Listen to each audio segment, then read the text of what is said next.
You just glanced at your phone, not to check a message, just to know what time it is. It's a reflex you repeat dozens of times a day, almost without thinking. You always know exactly where you are in the flow of a day, down to the minute. But hundreds of thousands of years ago, when your ancestors woke up in the middle of the forest, with no clocks, no phones, no numbers to look at, did they know what time it was?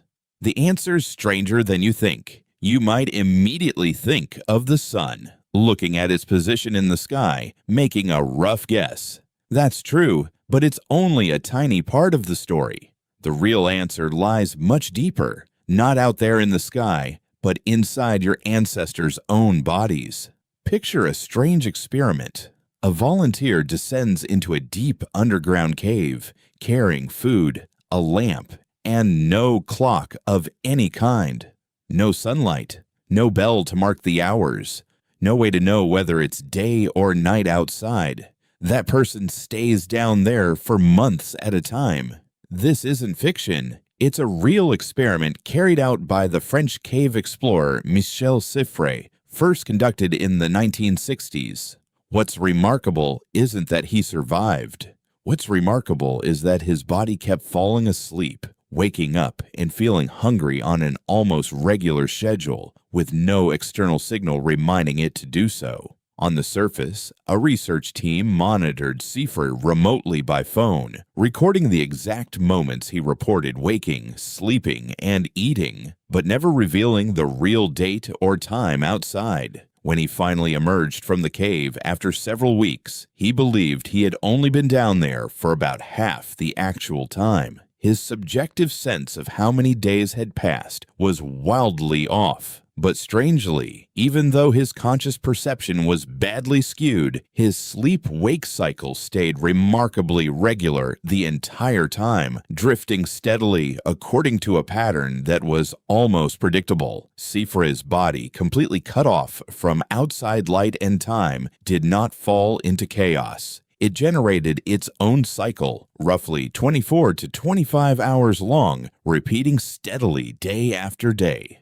No one taught his body to do that. It already knew how. The German scientist Jürgen Aschoff, around the same period, ran similar experiments in underground bunkers built specifically for the purpose, completely isolating participants from sunlight and every time cue.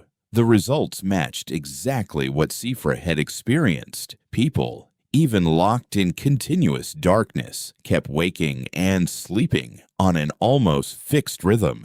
Their bodies were running on a clock, but that clock wasn't hanging on a wall. It was inside them. This is exactly what your ancestors possessed long before any timekeeping tool was ever invented. An internal biological clock built into every cell of the body. Scientists call this phenomenon the circadian rhythm. And it doesn't just exist vaguely somewhere in the brain. It has a specific physical location, a small cluster of neurons deep in the hypothalamus, called the suprachiasmatic nucleus. This tiny cluster of cells acts as a central coordinator, continuously synchronizing a whole range of bodily functions, from temperature to hormones, to the feeling of sleepiness, all on a cycle close to 24 hours. But the story goes even deeper, all the way down to the molecular level. In the year 2017, 3 scientists, Jeffrey Hall, Michael Rosbash, and Michael Young, were awarded the Nobel Prize in Medicine, not for inventing something new, but for discovering a mechanism nature had been quietly running for hundreds of millions of years. They found that inside every cell of the body, there exists a gene which, when activated, produces a protein that gradually builds up inside the cell over the course of a day. Once that protein reaches a certain threshold, it loops back and locks the very gene that created it, halting production. The protein then slowly breaks down overnight until its level drops low enough for the gene to unlock again, and the entire cycle repeats from the start. A loop of switching on, accumulating, switching off, breaking down, and switching on again, lasting almost exactly 24 hours, happening not just once, but in nearly every cell of your body, right now. Do you realize what that means? Your ancestors, from the very first individuals of the human species, already carried a molecular timekeeping machine inside them, operating with astonishing precision, without anyone having to build it. They didn't need to invent time. Time had already been written into their DNA before they were even born.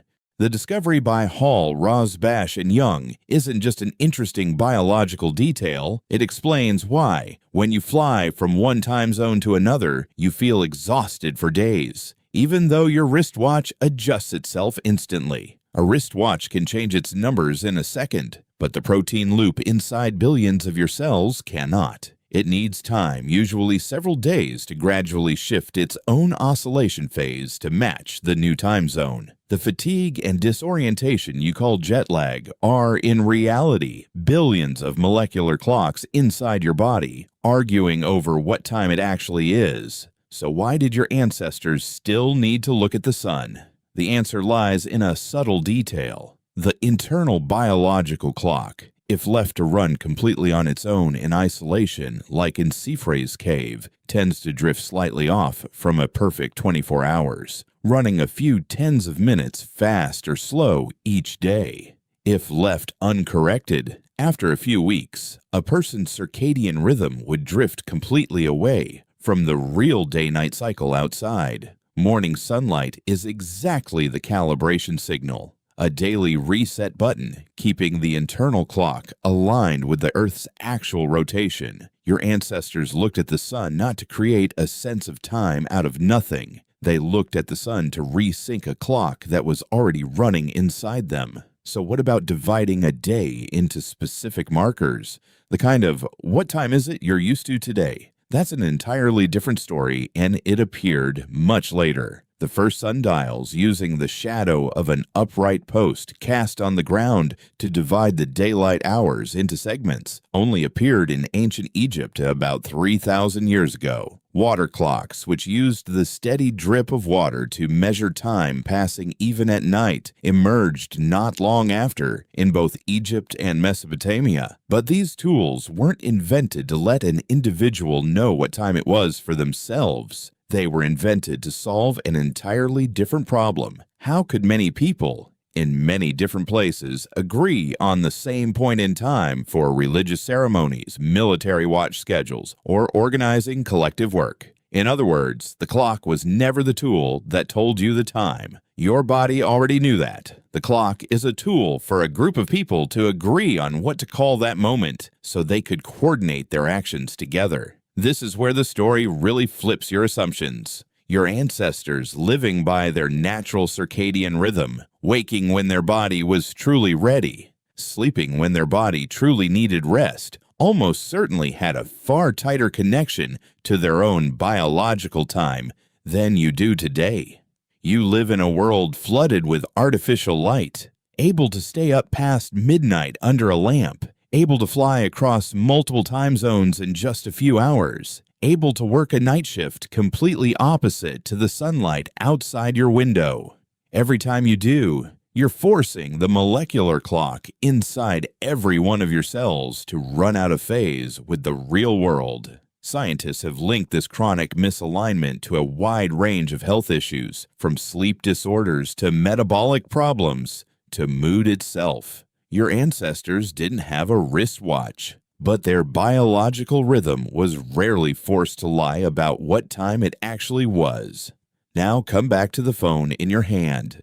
Next time you glance at the screen to check the time, remember that the number appearing there isn't actually the first thing telling you what time it is. It's just a synchronized copy of a far more ancient clock, one quietly running inside every cell of your body right now. The clock your ancestors carried with them for hundreds of thousands of years before humans ever came up with the concept of hours, minutes, or seconds.